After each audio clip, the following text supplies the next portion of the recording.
Is it a good time to buy a house in Jupiter right now? Is it a good time to sell a house in Jupiter right now? Welcome to my monthly real estate market update. My name is Casey Prindle. I'm a realtor that works in and around Jupiter. If you've been thinking about buying or selling a house in the area, please feel free to call, text, or email me. I'd love to talk to you. You'll be glad you called me. Let's start by zooming out a little bit and talking about the national level. Interest rates are still the prevailing force in the market, or hindrance if you want to say, in the market right now. For a buyer, this has meant accepting a higher interest rate, jumping into the market now, and hoping to negotiate a better deal or better terms.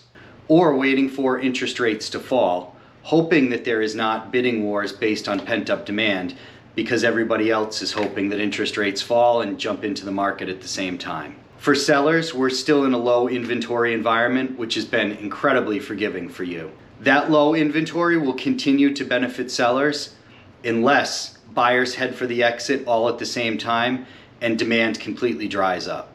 Just like you guys, I'm swamped because of the holidays, so I'll take next month off of doing a market update. Your next one will be after the new year.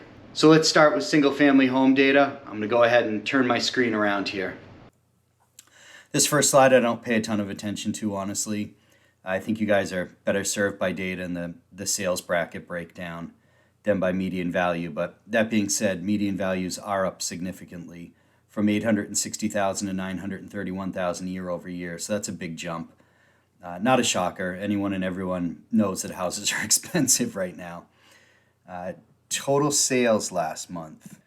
So 62, down from 63 in October of last year, so pretty much call it flat year over year. Looking at the chart and seasonality, and if you don't know what I mean by seasonality, you can watch the last video that I did on the best time to buy or sell a house in Jupiter. Seasonal trends play in here, so I think we'll stay towards the lows here through February, or historically we should anyways. List to sales price.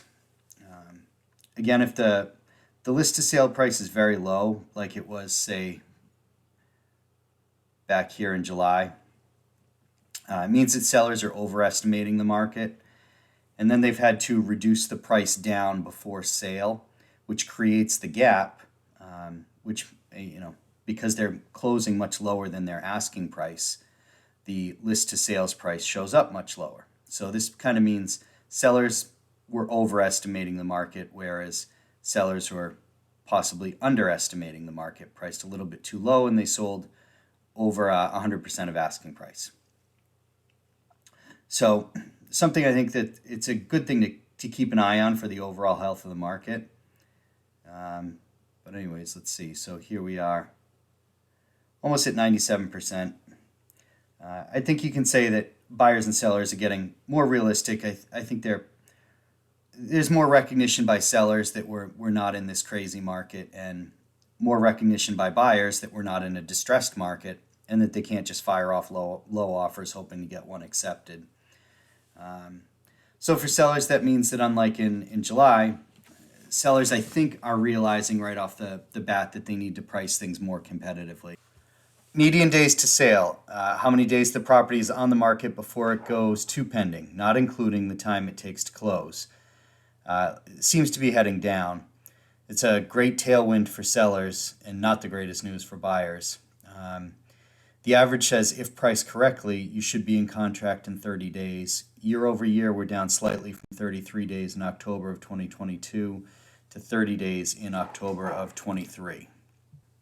Median square foot pricing keeps rising. It's not shocking for two reasons. First, because median prices have increased, but also from what I see, it makes sense because buyers don't want to rehab a home. The HGTV thing of, buying a house that's a mess and renovating it, it's just not what I see buyers wanting to do right now.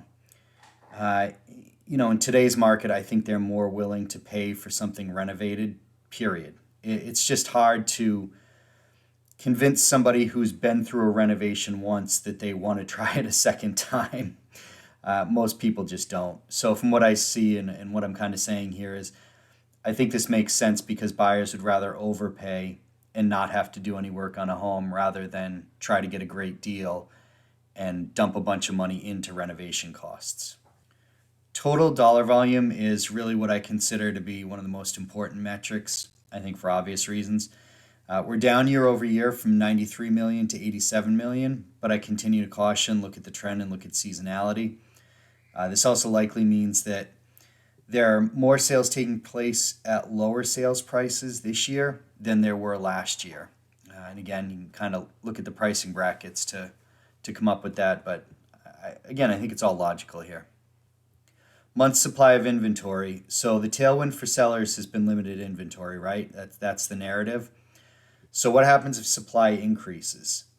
The theory says more supply should lead to lower prices because buyers have more choices, more room to negotiate in theory. If we get up above 6 months of supply, I think that narrative really changes drastically for sellers. So I think it's something we really want to keep our eyes on here. Year over year, we're about flat in terms of months of supply. But again, here's the 6 month mark. Here are kind of the high water marks just above 5 months. So if we creep back above there, I think sellers really got to take notice here. All right, townhomes and condos. Let's glance at median pricing here. Prices are down significantly year over year from 562,000 down to 432,000. So a notable decrease there. The overall trend still looks to be headed down, but again, there are other factors at play here, which I believe will either make us resolve higher or just keep heading on down. So looking at you interest rates and looking at you Jerome Powell. So while prices are moving down, the number of sales moved up from 42 to 56, which is interesting, but I believe what it's saying here is there are buyers that are willing to step in, but they're willing to step in on the lower price points, right? That's how this all makes sense. The most active part of the market is the lower end of the market. This is just, we keep seeing this play out. I talked about this last month, and we're seeing it again now. List to sales prices, they're headed down. So again, how does this translate? It means buyers and sellers are a bit apart. Sellers still believing that the market is stronger than it is and pricing their properties above where they probably should be. Again, 96%, it's a relatively tight spread, so we don't have a huge spread going on, but I do think it's something to take a look at, especially when you look across this whole chart. It looks like that lower end is 95, 96, right? So I think it's just sellers may need to adjust to some realities and engage the market and likely price on the lower end of valuation if they want to get their property sold in a timely manner. All right, median days on the market from 20 days in October of 2022 up to 31 days in October of 2023. So a 43% rise in days on market year over year. Incredibly significant. This shows buyers aren't in the feeding frenzy that they were in the winter into the summer of 2022. It shows it's taking longer to sell homes.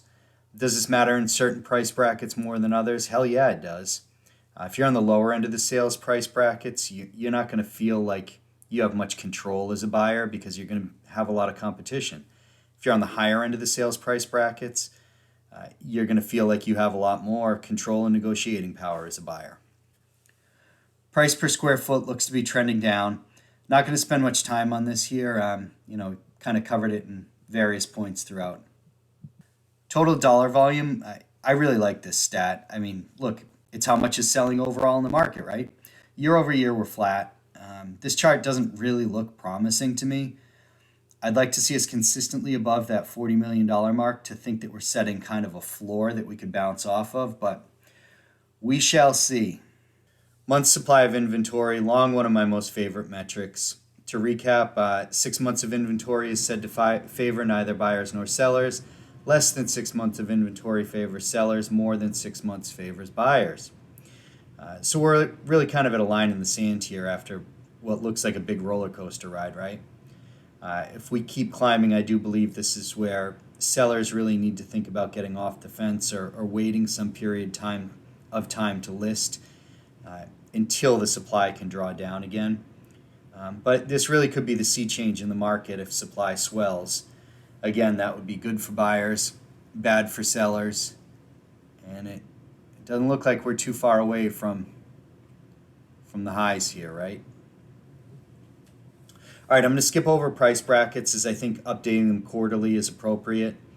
I don't think I need to do it monthly. You can go back to last month's video if you don't know what I'm talking about or if you want to review the price brackets.